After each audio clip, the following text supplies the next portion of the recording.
Hey, Luke, have you seen enough in these preseason games to kind of get a pretty good idea what the rotation's going to be, or do you feel like that's going to be an ongoing process? I think it's going to be ongoing. We've gotten a pretty good feel for a second unit group, but we gotta figure something out with the starting group still. So until we get that under control, then those lineups are probably going to change, just because we can't afford to go down. By the 6-minute timeout each time we step on the floor. So I think we have a good evaluation of the players and who plays well together, but it'll be an ongoing process. What can you do with these practices heading into that opener to try to crystallize some of that stuff and get Deng and Mozgov and those guys back involved? We'll do a good amount of scrimmaging tomorrow. Let them run it out. It's always good to scrimmage. You just get a feel for playing with each other. We haven't been able to do enough of this training camp just because of all the stuff that's needed to be put in. But we'll get some good amount of scrimmaging tomorrow, and then we'll just we'll watch film obviously in the morning, and then Monday, Tuesday will be more of teaching and sharpening up the timing of plays and things like that. How would you summarize the month or so that you've been together with this group now? I just told them I'm very pleased and happy with the way the preseason and training camp went. We got great effort from pretty much everyone on the team. I feel like we're starting to play better. We're starting to understand concepts and understand what to look for in the plays, and we're playing at a faster pace for longer periods of time, which I think we need to do. So I thought it was a successful preseason. How does the process of finalizing the roster go tonight, if that is the case? You just talk to Mitch, or they take care of it? I'll talk to my staff, get some of their opinions, and then I'll talk to Mitch and Glenn, and then we'll probably talk to Jimmy, and then we'll give our opinions and make decisions from that. Do you have an idea right now, or you want to go over some stuff? No, I got to go over stuff. And we still, we got to practice again tomorrow, and we got film to watch on tonight's game. So you never make those calls right after games. You kind of remove yourself first before you do that. Luke, how is Brandon, Julius, and D'Angelo at their ages? How are they different from you at those ages, 19, 20? They're much. They're doing much better than I was. I'm serious. When I was 19, made me going into my sophomore year of college. Finally moving out of the dorms. Just trying to sign up for classes. That's all I had to really worry about. These guys have a lot on their plate. So I think people do, and I make a point not to, because it's important to remember what most of us were doing when we were 19. And they're not just doing it in the NBA, they're doing it in Los Angeles, which even adds more pressure and more distractions. So I think they're doing a fine job with that. You said in pregame that it certainly was a challenge to go back to being an assistant after being a head coach. Why? What made it such a challenge? No, the challenge was being a head coach, knowing that I was going to be an assistant, because then you can't.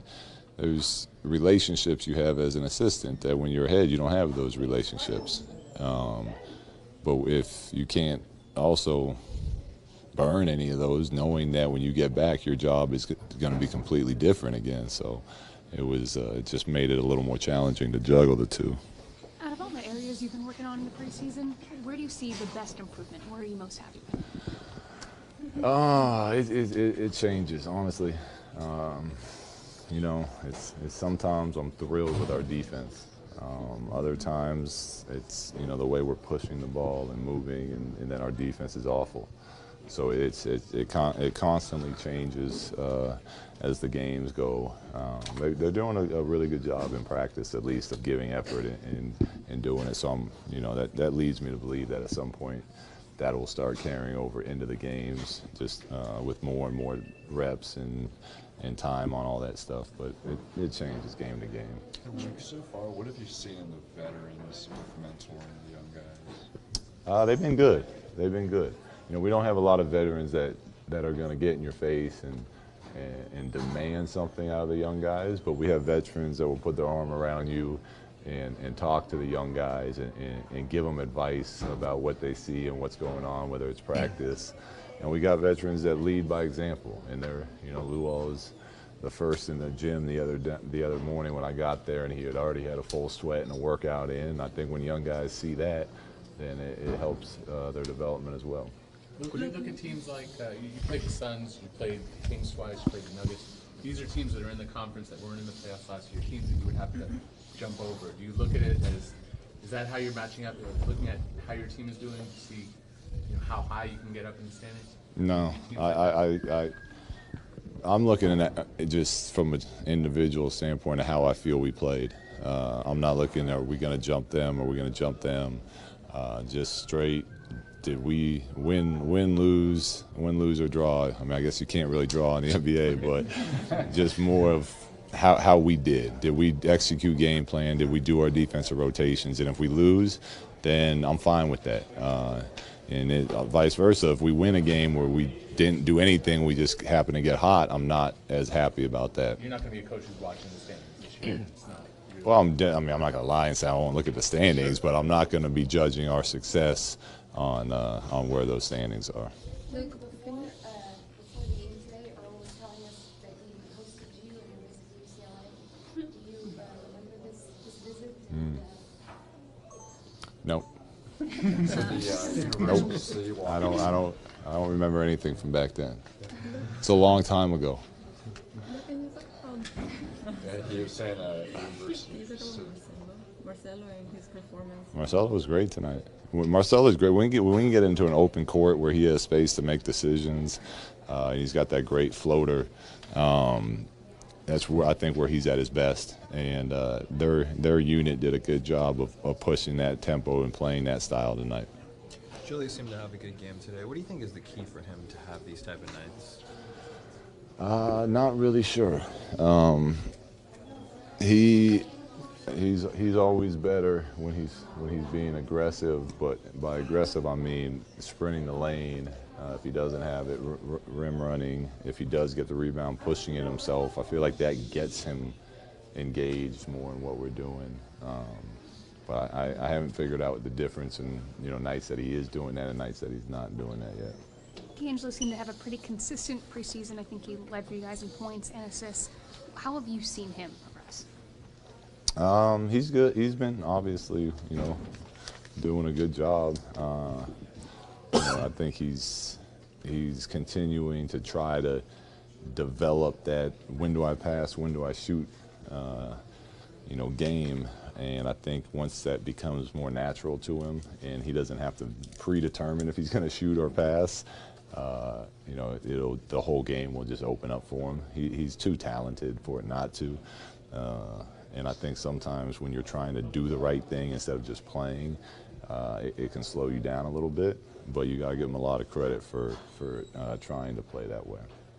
You were looking at the box score when you came out here. What stood out to you on there? We gave up 36 free throws. I was happy that we held them under 100 points. That was nice. I think under 40% from the field shooting. But 36 free throws is too much. I think we had 24 turnovers. It's really hard to win a game in this league when the other team gets that many free throws and you give them that many extra possessions. Why do you think you guys are still fouling that much?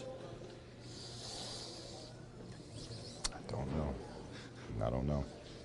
When Tom Herman, the Houston coach, said you can motivate by fear or motivate by love. Obviously, he kisses his players, he motivates by love.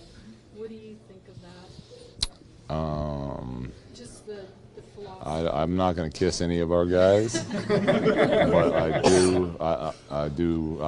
I like leading by love, with, you know. But I had hippie parents, so that's to be expected. Yeah, I mean that's the way I was raised. So how do you do that? Just with positive reinforcement? No, it's positive reinforcement for sure. They're still holding them accountable. You know, I don't think you're doing the ones you love any favor if you're not telling them what they need to hear and when they mess up. But you know, I'm not a big fan of embarrassing people or screaming at them in front of people. If there's something I need to talk about, you can do it in private. I mean, there's obviously going to be times when it needs to be done during a game, but for the most part, I try to stay away from that. Did you have a coach that was like that, and you vow not to be like that? I did. I was very lucky. I never did. Lute Olson was not a yeller. He would let you know in private. Phil Jackson, no. Byron Scott wasn't a yeller. My high school coach wasn't a yeller, so it's probably why I love basketball so much. Coach, could you talk about EJNE's performance in the whole preseason? He's been good. He's been our best shooting big we've had. He knocked down a big three tonight. He's big. He can defend. He can guard multiple positions. Been very professional, obviously. I'm sure he'd like to have played more minutes, but with a young team, we're trying to develop some guys and other guys that are veterans in the league. Took up a lot of those minutes, and he never complained once. He just kept showing up to work and playing hard and did a great job for us. What did you think of Ibiza in his first start? I thought he was good.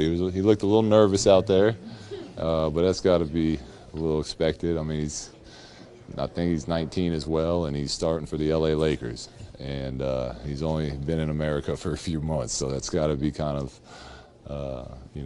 that's got to be a lot to handle for him. But I thought he did good. He had a nice little jump hook in the paint and started the second half with a free throw line jump shot that he knocked down. So I thought he was good. He looked a little out of shape in that third quarter. He looked like he was really winded by the time that timeout came. But he'll get better at that.